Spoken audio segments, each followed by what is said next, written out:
안녕하세요 여러분, 냇물 흘러흘러 이현주입니다. 이번 영상은 중국 철학사 1권 제15장 역전과 회남홍렬 등의 우주론, 제16장 육아의 유기론과 육아의 독존 부분을 살펴보도록 하겠습니다. 주역을 이해하기 위해 몇 가지 알아두어야 할 개념이 있습니다. 음과 양을 기호화한 것부터 알아보겠습니다. 주역은 이 세상을 음과 양 두 가지로 이해하려고 한 것입니다. 음과 양이 이 세계를 구성하고 움직이는 모든 것이라는 인식으로부터 출발합니다.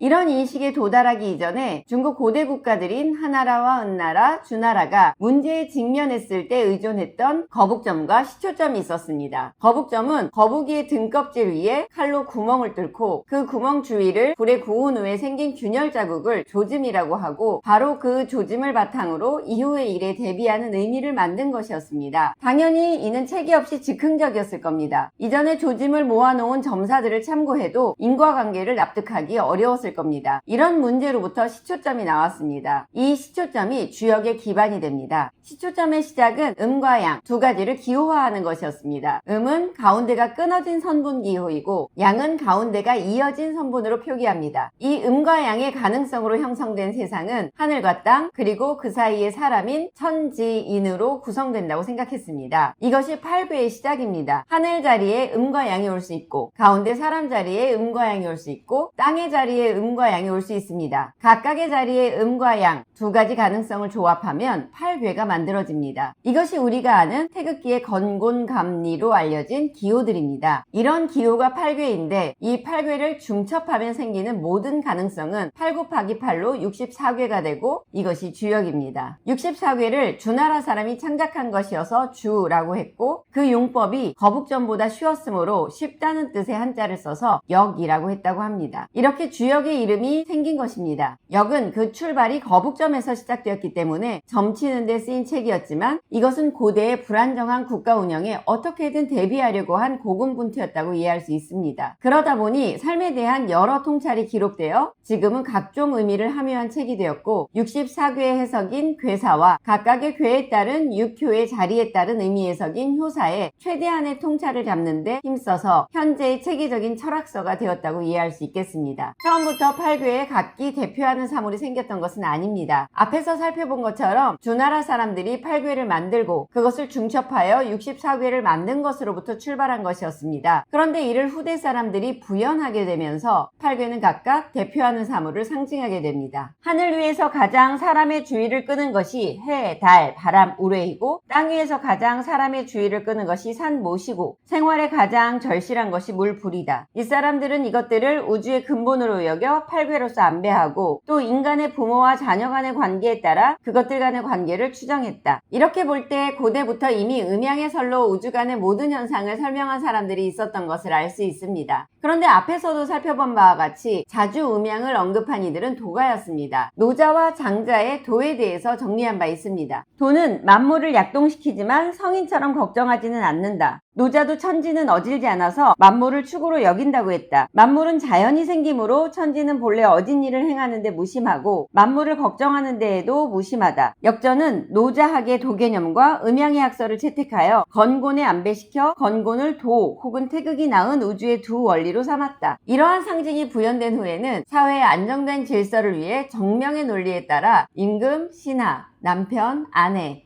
아들, 딸의 도리를 정하는 신분 질서를 만드는 근거로 작동하게 됩니다. 이는 육아의 사상적 배경이므로 주역은 도가뿐만 아니라 육아에도 영향을 줄 수밖에 없었음을 알 수 있습니다. 음과 양의 개념은 이제 하늘을 뜻하는 건과 땅을 뜻하는 곤의 개념으로 이어집니다. 하늘과 땅은 교감하기 때문에 만물이 생기고 변화 발전이 생긴다고 이해할 수 있습니다. 우주간의 모든 사물들은 시시각각 새로워지고 시시각각 변화하는데, 이것이 바로 일신입니다. 우리가 잘 아는 일신, 우일신, 매번 새로워지고 또 새로워진다는 말이 건곤 개념으로부터 나온 것입니다. 그러니 주역은 우주간의 모든 사물은 다 일정한 질서에 따라 영구히 진행한다고 설명하게 됩니다. 이는 장자의 사상에서도 살펴본 바 있습니다. 만물은 다하여 끝날 수 없다. 따라서 미제의 괴가 이어지고 역은 그것으로서 종결된다. 하늘과 땅은 교감하기 때문에 만물이 생기고 변화 발전한다고 했습니다. 이 변화가 순환적이라고 역자는 말하고 있습니다. 있습니다. 가면 반드시 되돌아오면서 그 도를 반복하는 것. 우주간의 사물의 순환은 복기라고 설명합니다. 이것이 바로 우주간의 사물 변화를 설명하는 하나의 커다란 통칙입니다. 이로부터 역전은 이 복귀에서 천지의 마음을 본다고 한 것입니다. 그런데 이 논리를 따르면 모든 것이 꽉 차는 것은 그 반대로 복귀하는 흐름의 시작이므로 절정에 다다르는 것이 바로 변화의 시작이라고 말합니다. 건괴를 예로 들어보겠습니다. 건괴는 양효가 6개 중첩된 모양입니다. 이를 괴사는 용으로 설명합니다. 각 효의 자리를 용의 상태로 비유한 것입니다. 당연히 가장 아래에 배치된 1효, 2효, 3효는 이 세상에 나올 준비가 안 된 용입니다. 4효부터 무언가 세상과 교감하는 용이라고 표현하는데 가장 최상위에 있는 6효보다 5효가 가장 좋은 효사로 풀이됩니다. 6효는 오히려 재앙으로 해석합니다. 극점의 재앙이라고 했습니다. 이는 물극필반, 즉 사물은 절정에 이르면 반드시 반전한다는 논리로 용이 가장 최고 위치에까지 이르면 몰락한다는 것이라고 이해할 수 있겠습니다. 이로써 인간에게만 의미 있는 기륭은 이러한 우주 순환적 변화를 잘 읽으면 대응할 수 있게 된다고 말합니다. 우주는 그저 순환하기 때문에 인간에게 악의 존재라고 일컫는 현상은 언제나 거쳐가는 것이라고 이해할 수 있게 됩니다. 주역은 중국 철학에서 아주 중요한 의미를 갖고 있고 이후 경학시대에도 중심 해석 틀로 작동하기 때문에 잘 이해해둘 필요가 있습니다. 그저 미신이라거나 점치는 도구쯤으로 여겨서는 중국 철학에 대한 이해 자체가 어려울 수 있습니다. 그러니 주역의 역사적 맥락을 다시 한번 정리할 필요가 있겠습니다. 우주간에는 여러 사물이 존재하고 여러 사물의 변화 발전에는 앞에서 말한 것과 같은 여러 공식이 존재한다. 여기라는 책은 역전의 말에 따르면 우주의 여러 사물과 그 변화 발전의 공식을 간명한 상징으로서 본뜨고 대표하여 사람이 본받기에 편하게 한 것이다. 여기라는 한 권의 책은 즉 우주 전체의 한 축소판이다. 이로써 성인은 사물의 복잡한 형상을 관찰하고 그 형상을 모방하여 상을 얻고 그 상을 모방하여 기물을 제조하고 법을 제정해서 사람들 모두가 따르게 했다고 말합니다. 이후 중국 철학에서 자기 수양 방법의 기초인 경물치지에 대한 설명이기도 합니다. 사물을 부단히 탐구해서 지혜에 이른다는 것입니다. 주역에서 또 한 가지 중요한 개념은 시중입니다. 시는 사물 발전의 시간적 조건이고 사물 발전이 극에 달하면 그 반대 방향으로 변해가기 때문에 언제나 중, 즉 사물 발전에 합당한 한도에 어긋나지 않아야 한다고 주역은 설명합니다. 이는 인간이 어떻게 살아야 하는가라는 윤리론에 접근한 개념이라고 볼 수 있겠습니다. 유가 역시 중도에 대해서 말했는데 이러한 것이 주역에 이르러 시중과 만나 형이상학적 근거도 얻었다고 풍우라는 설명하고 있습니다. 역전과 노자 모두 우리가 좋아하는 어떤 사물을 보존하는 최선의 방법은 그것이 절정에까지 발전하지 않도록 항상 미리 정반대 측면을 받아들이는 것이라고 말하고 있습니다. 역상은 정치 사회에도 응용되었습니다. 임금과 신하의 관계와 역할을 8규의 상징에 따라 설명합니다. 이를 바탕으로 생각할 때 역전은 성인들의 제도를 정비한 과정을 보여준다고 볼 수 있습니다. 역전에서 우리는 고대의 사회적, 경제적 발전 단계와 고대 문명의 기원 과정을 살펴볼 수 있습니다. 회남홍렬은 한나라 회남왕의 빈객들이 같이 쓴 책을 말합니다. 춘추전국 시대부터 인재들은 제후들을 찾아가고 제후들은 찾아오는 빈객들을 자기 집에 머물게 하면서 극진히 대접했습니다. 이들이 이후에 제후들이 이를 도모할 때 여러 역할을 했습니다. 한나라 제후국 왕이었던 회남왕의 빈객들은 모여서 책을 씁니다. 그것이 회남홍렬이고 이 내용은 학문적 가치가 있는 것으로 후대에도 연구자료가 됩니다. 그 중에서도 우주 발생을 논한 부분이 이전 철학자들의 논의보다 더 상세하고 명확해서 풍우라는 그 부분을 자세히 살펴보자고 합니다. 원래 중국 철학은 내세에 대한 내용을 다루지 않습니다. 주로 인간의 삶에 대해 더 주의를 기울였습니다. 따라서 인간의 삶 자체에서 조금 비껴간 우주론 역시 한대 초기에 이르러서야 비교적 온전한 양식을 갖추게 되었는데 그것이 바로 지금껏 살펴본 역전과 회남홍렬이라고 말합니다. 이 세계의 시초부터 추적하고 있습니다. 태초가 있었다. 아직 태초가 있지 않을 때가 있었다. 아직 태초가 있지 않을 때조차 없던 때가 있었다. 유가 있었다. 무가 있었다. 아직 유무조차 없을 때가 있었다. 아직 유무조차 없을 때조차 없던 때가 있었다. 이른바 태초가 있었다 함은 무성하고 왕성한 기운이 아직 발산되지 않고 온갖 싹이나 조짐들이 아직 모양을 갖추지 않았지만 충만한 상태로 꿈틀거리며 막 생명체로 흥성할 듯 하면서도 아직은 각종 사물로 형성되지 않은 상태를 말한다. 이러한 세계에서 인간 존재에 대해서도 탐구합니다. 인간과 우주의 관계 및 우주에서의 인간의 위치에 대해서도 설명하고 있습니다. 천지는 하나의 대우주이고 인간의 몸은 하나의 소우주로 여긴 맥락도 여기에서 비롯된 것임을 알 수 있습니다. 공자는 제자를 가르치는 선생님이었습니다. 그가 가르칠 때 여러 과목으로 교육했는데 그 대표적인 책들이 바로 6권의 책인 유계입니다. 공자가 교육했을 때 이 책들을 가지고 교육했지만 당시에는 유계라는 말은 없었습니다. 전국시대 말에 이르러서야 육예의 효용에 대한 총괄적인 일반론이 나왔다고 풍우라는 설명하고 있습니다. 시, 서, 예, 악,